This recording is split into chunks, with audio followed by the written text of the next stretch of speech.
დონალდ ბისეტი პაწაწინა პინგვინი თარგმნა რევაზ ინანიშვილმა ერთხელ ერთი პაწაწინა პინგვინი გვირგვინოსანი პინგვინების შვილი სახელად პრინცი კვერცხში იჯდა და ფიქრობდა ქვეყანაზე მალე როგორ გავიდეო კვერცხში ჯდომა ძალიან მობეზრებოდა ერთი სული ჰქონდა გარეთ გასულიყო და სხვა პინგვინებთან ეთამაშა ჰკრა ნისკარტი კვერცხის ნაჭუჭს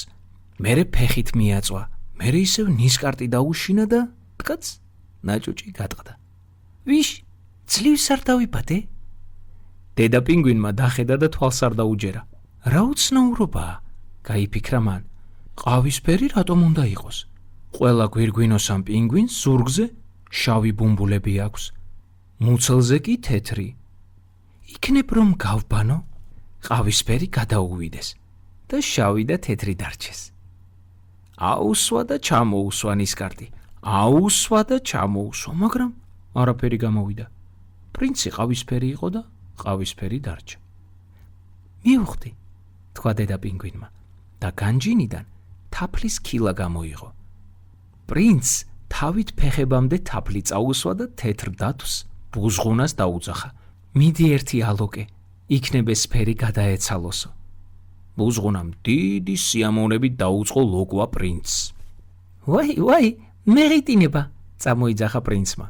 მაგრამ დათვი მის ჭუჭყუნს ყურადღებას არ აქცევდა და ლოკვას განაგრძობდა როცა პრინცი მთლიანად გალოკა დედა პინგვინმა დაინახა რომ მისი საყვარელი შვილი რაც იყო ისე ვისფერი დარჩა მაშინ ბუზღუნამ თქვა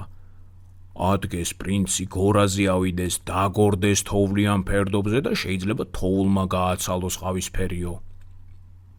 პრინცი გორაზე ავიდა და დაგორდა იგორა მერე წამოდგა დაიბერტყა მაგრამ რა ფერიც იყო ისე ვისფერი დარჩა წამოდი ბუსთან წავიდეთ გადაწყვიტა დედა პინგვინმა ქვეყნად მაღაზე ჭკვიანი ფრინველი არ არსებობს უთუოდ რაიმე წამალს გვასწავლის მივიდნენ ბუსთან ბუ უთხრა სასაცილოა მაგოდენა პინგვინი ხარ და ნუ თუ არ უნდა იცოდე რომ ყველა პინგვინი ყავისფერი იბადება ცოტა მოიცადე წამოიზრდება და ზურგიც გაუშავდება და მუცელიც გაუთეთრდება უი